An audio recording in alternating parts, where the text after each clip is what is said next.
Is the show translate button not working properly on the Telegram app? If the translate button doesn't appear, translation isn't available when you need it, or the setting isn't being applied correctly, these steps may help.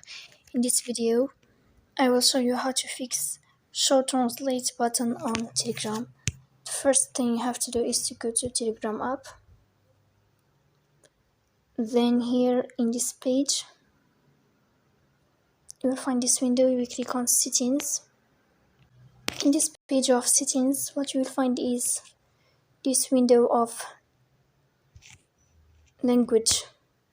Then you will find this sign. You will tap here to enable show translate button on the application of Telegram. So this is how it works. Don't forget to support us by like and subscribe.